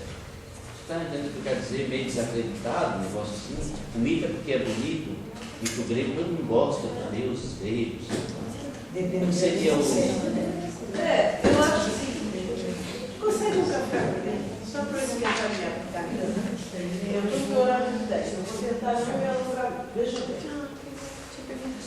No nosso universo afro-brasileiro, a gente trabalha que toda pessoa deve saber os mitos de origem que existem, ou tentaremos saber.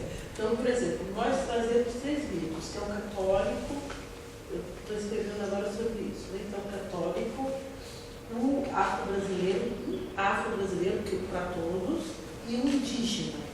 Se você for observar bem, os mitos de origem, eles não se diferenciam tanto assim. Eles têm os nomes e os contextos. Mas os mitos de origem criam o mundo e depois criam as pessoas. Não tem diferença na ordem das coisas. Né? Criam a sua semelhança. Óbvio. Então, o mito indígena cria os indígenas,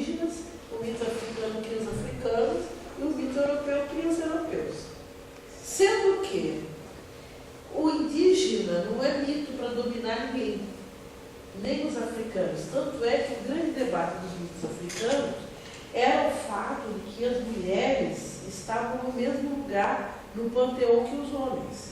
Esse foi um conflito, por exemplo, do catolicismo com a igreja, o candomblé e depois com o bando. Então você tem uma santa que é guerreira, que é Yansan, e você tem o Oxum, elas estão no mesmo panteão, diferente da hegemonia católica, que é o Pai, o Filho e o Espírito Santo, são três homens falando depois. Né? Nós, por exemplo, trabalhamos que a nossa relação humana ela não é hierárquica. E tampouco a nossa relação espiritual, porque dentro de um terreiro convivem todos os orixás, todos, no mesmo plano. E nenhum deles é melhor ou maior do que o outro. Nenhum filho é melhor ou maior do que o outro. Inclusive, há relações de dificuldades das pessoas, embora aquela pessoa com muita dificuldade, por exemplo, eu tenho na minha casa um Ogã que é de síndrome de Down. Ele nasceu na minha casa. Ele é de síndrome de Down, é filho de Ogum Evangelho. No santo, ele não tem nada, ele não tem absolutamente nada. O Ogum escolheu ele para ser filho dele. Quem é que vai dizer que ele é deficiente? Ninguém diz que ele é deficiente, ele é filho do Ogum. Eu conheço um pai santo que não tem nenhuma 1% de visão, não tem nada. E as pessoas escolheram ele para ser filho de santo. Foi um grande debate, né? Na religião foi eu tentar entender que aquelas pessoas tiveram uma confiança danada para escolher ele como filho de santo, coisa que eu não sei se eu faria. Né? E aí eu pensava comigo, mas como? Se eu, às vezes, eu tenho o poder de jogar música que eu recebi esse dom, mas não jogo, tenho medo, acho muita responsabilidade. Ele joga sem ver. Mas o ver não está na espiritualidade. Então, é isso que eu te digo, é uma afirmação. O que a gente constrói com a religião?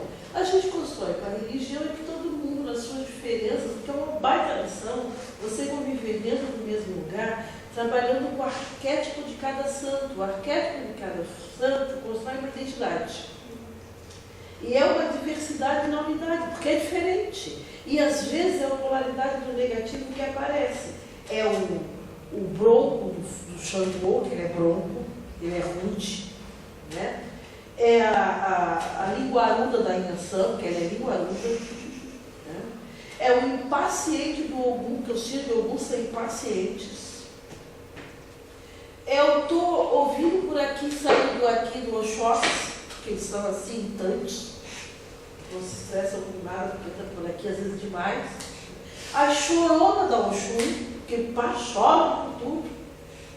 O que a gente aprende com essa lição? Porque a gente tem que aprender a lidar com as diferenças. Então, eu acho que trazer para o arquétipo, trazer para o livro de origem, mas trazer para esse debate. E logo a gente aceita o ecumenismo sem problema nenhum. É evangélico, tá. Qual o problema de ser evangélico? Nenhum. Qual o problema de ser católico? Nenhum. Você não vai encontrar essa referência. O que você, infelizmente, o que está acontecendo hoje são experiências negativas de pessoas que querem cultuar o seu santo e a sua casa está interditada. As pessoas não têm noção de quanto isso é danoso para a personalidade daquela pessoa.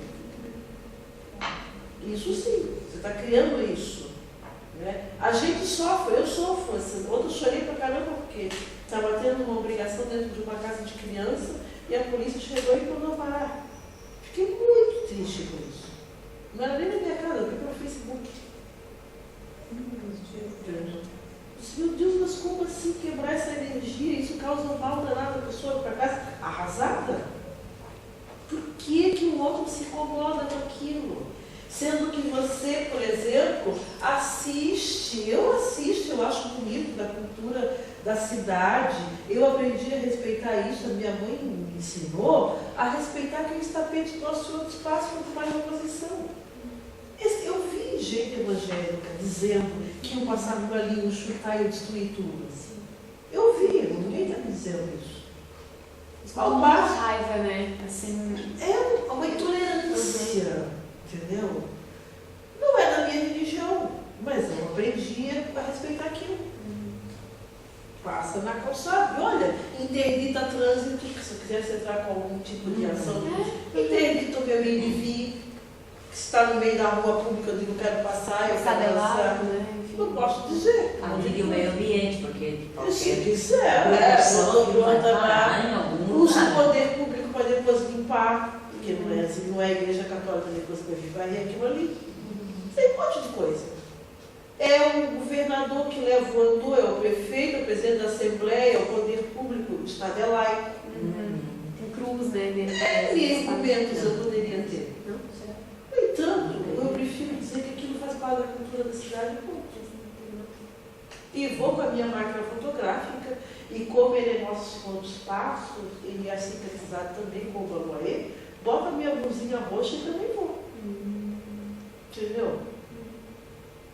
Então, religião diz respeito a qual esfera? A esfera privada, pessoal, de identidade, de como eu me constituo como pessoa. Ela não é pública, por isso que mesmo quando entra dentro da escola, tem que ter cuidado no debate, porque ela não vai poder entrar com fundamento.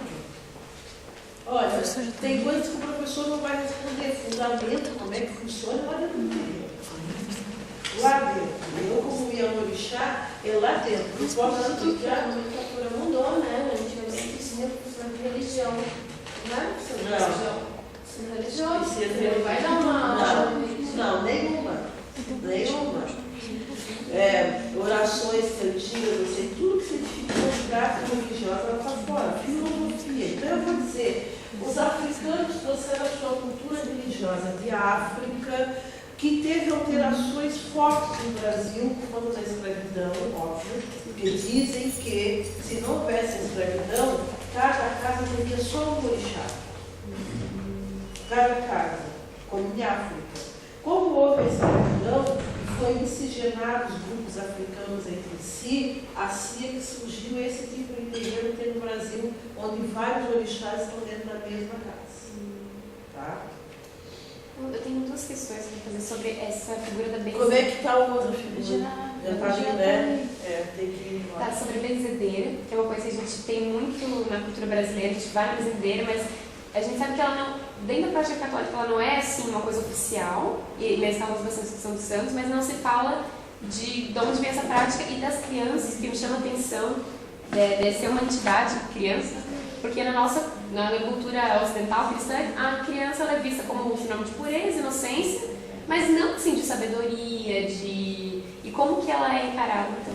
Bom, a benzedeira, ela é do universo africano e europeu também, porque as portuguesas cumpriram esse papel muito forte aqui na ilha, por exemplo.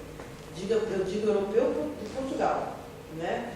Os Açores trouxeram isso muito forte. Tá? Não digo nem que os italianos tenham, nem que os alemães tenham. Mas os portugueses, com certeza, porque a gente tem intercruzos de debate com benzedeiras africanas e portuguesas aqui na ilha. Tá? A prática de benzer, as africanas, elas são intercruzos do diálogo exatamente com as mulheres brancas. O que elas trazem? Elas trazem a mandinga, né? Que é uma palavra africana, que está dizendo que é mais ou menos as práticas da benzedeira, mas não é benzer. É prática de cuidar a partir de orações, de rezas.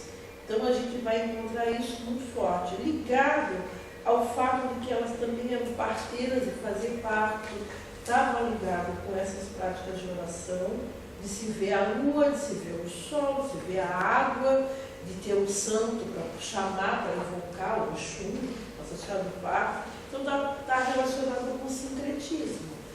E claro, com dom. Hoje não se tem mais esse dom. Mas se tinha, sim, e era fantástico.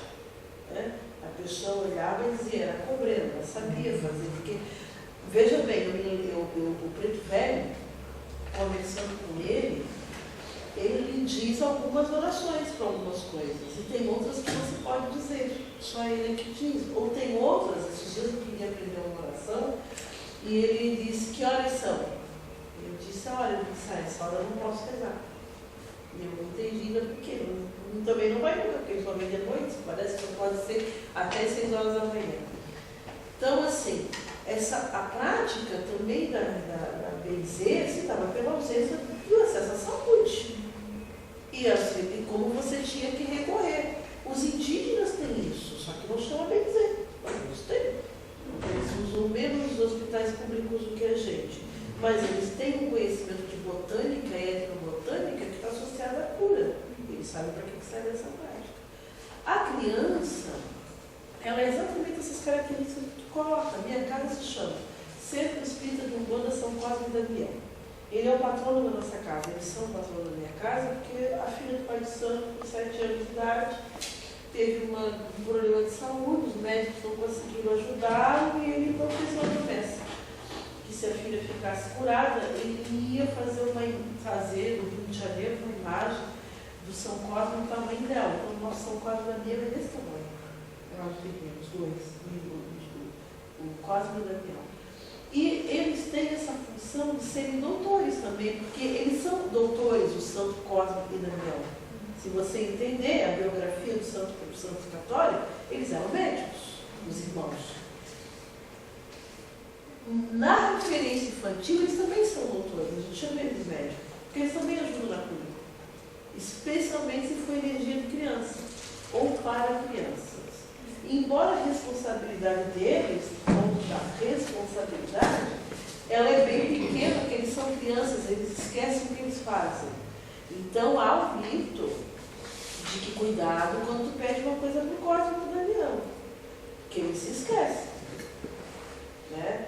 Então, se for, pede uma coisa certa, uma coisa para ele fazer que seja muito boa. Porque se tu não tiver certeza, depois ele não consegue desfazer o que tu pedisse, porque eles se esqueceram. Né? Eles vêm brincando, estourando balão, virando cambalhota, a incorporação de Cosme e Damião, eles vêm virando cambalhota, né? E vão embora virando cambalhota. E eles trabalham na relação hierárquica com os adultos bem forte. É tio, tia, pai, mãe, eles têm isso. E as memórias da passagem deles, alguns também têm. Alguns não lembram, alguns dizem que não lembram nem o nome. A gente pergunta, qual é o nome? Não sei. Né? Óbvio que eles sabem, eles não dizem. E alguns a gente pergunta da passagem deles, o que aconteceu contigo? Uns lembram. O que aconteceu? Como é que se deu a passagem? Outros não. Não tem mais permissão para lembrar, não lembra mesmo. Então, são crianças, assim. Os médicos se vestem de criança, é um mico danado, eles se vestem de criança e trazem as coisas que aquela criança lembra, ou traz como elemento de trabalho. Às vezes é uma boneca, às vezes é um carrinho, às vezes é um doce, às vezes é um guaraná, um pirulito. Ele tem alguma coisa que ele vem. Mas geralmente, hoje na minha casa tarde tem festa de criança. Então a casa está toda cheia de balão, é como se fizesse uma festa de aniversário. Né? E as pessoas da comunidade vão, se distribuem balas, eles benzem as balas e depois as pessoas levam e saem de balas para casa. Só para... Eu não acredito na questão, quer dizer, eu sou bem científica. A questão da benze, até mesmo que o dermatologista diz, né? Que o cobreiro, a verruga, ela tem um ciclo. Mas a minha filha mais nova, uns 5 anos atrás, ela pegou um cobreiro. Aí eu até por não sei se é questão de acreditar ou não. Aí foi no posto, tomou remédio, antibiótico, pomada, nada.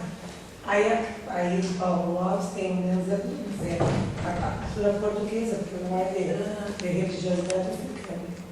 Eu não dei mais nada para ela. Eu fui lá, tinha essa questão que era até às 6 horas.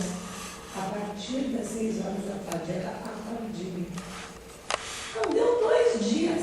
Tudo que tinha a minha filha acabou, sabe? Só que assim, eu não dei mais remédio nenhum. Eu acho que eu não sei. De tudo que eu gostaria na vida, tudo que eu vejo, de tudo que eu vejo, de tudo que eu vejo, nesses anos todos que eu frequento, que eu gostaria de ter nesse dom.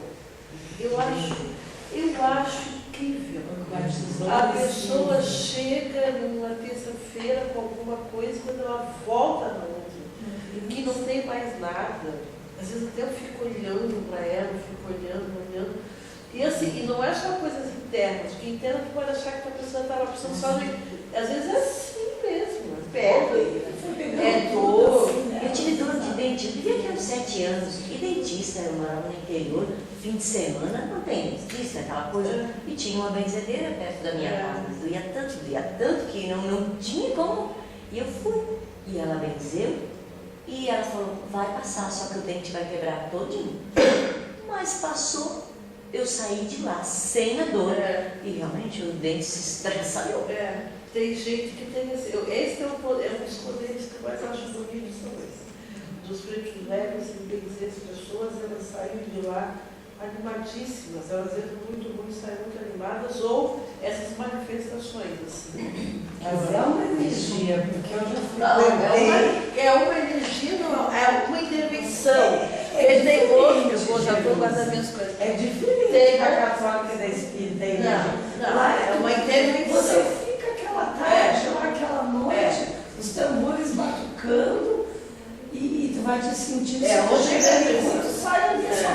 E aquilo te acompanha, aquela e tem gente que tem outros dons, né? Assim como tem gente que tem o dom de escutar, que é e tem gente que tem o dom de ver. Então, eu tenho umas 4 ou 5 irmãs que vêm, então elas dizem às vezes que uma pessoa veio com uma pessoa do lado dela, e está indo embora sozinha. Ou ele vê a pessoa sendo metida pelo preto velho e mais outros espíritos auxiliando na província daquela pessoa. Então tem coisa, e tem outras que escutam. Hoje vai acontecer isso, ou vai vir alguém assim, porque já estou avisando que vai vir uma pessoa procurar ajuda assim. São dons espirituais que a gente não tem. Eu não procuro explicação, porque senão a magia acaba, eu deixo. Né? E tem gente que não tem nome. Eu não sou espírita, sou bandista, não, mas eu acredito na energia da pessoa. Ela não vai a lugar nenhum. Não, mas alguém não está muito bem. Ela colocou a mão aqui e tchum. É óbvio que a gente acredita que para isso a gente tem que ter o corpo purificado, a gente sabe que a gente é bom andar descalço de vez em quando, fazer a troca da energia, álcool, cigarro, a gente beba hoje, fume, mesmo sendo espírita, mas não deveria, pela dogma correta, não deveria. As mulheres se preparam porque tem alguns elementos que o corpo está limpo, mulheres menstruadas não devem nem ir para essas atividades, ficam em casa. Ou ficam lá atrás cuidando de louça, barreiro, mas não entram dentro do universo dos terreiros. As unhas não podem estar pintadas, maquiadas, né? As coisinhas têm que ser bem pequenininhas. Então tem toda uma regra, o branco sempre debaixo, de dentro para fora, calcinha, sutiã, né? Roupas compridas, não pode ter coisas curtinhas e taladinhas, tem toda uma regra para você estar vivendo. Não é só assim, cheguei e estou aqui. Existe um código, né? É porque são homens, mulheres, gente nova com gente velha, famílias, então há códigos, embora nem sempre se fale deles, mas a gente sabe. Um lugar para as mulheres trocar roupa, um lugar para os homens trocar roupa, um lugar para as crianças irem, né? Tem um espaço dentro das casas. O que se fala, o que se diz dentro de uma casa, o palavreado que se usa. Então, não adianta tu fazer só a benção fulana, assim, e sair xingando ela. Tu vai receber a informação que aquilo que tu fez, que tu acha que ninguém viu, alguém viu. Às vezes o preto velho vem te chama e vai contigo. E tu não sabe por quê. Ou tu sabe. Certas coisas são reveladas. Algumas coisas acontecem ali. Tu vai lá e fez alguma coisa, ou falou pela resposta de alguém, tu acha que não. Demora às vezes, mas aparece. Aquele dia. Ou tu tá em casa sozinho, bravo, porque tu pediu uma ajuda espiritual, ela não aconteceu. Eu não vou mais ver nada, não sei o quê. Esses dias alguém está falando para mim, eu vi o preto velho lá no meu quarto olhando para mim. Por quê? O que tu fizeste? Eu disse que eu ia mais inteira. Besouro também coloca isso. Quando ele chuta, né?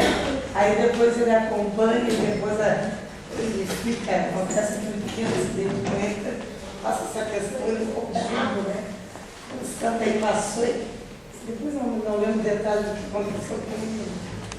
Foi eu vou, gente. Vamos estar que eu estar lá acompanho vocês e o lugar quando aparecem as coisas da rua ou qualquer lugar, isso é um exercício de comunicação da pessoa com aquela energia que está ali, né? E macumba, gente, é um instrumento, né? Não é uma prática. Instrumento extinta, tipo um reco-reco. Antigamente se tocava macumba, que era um instrumento que fazia parte dos instrumentos do terreiro.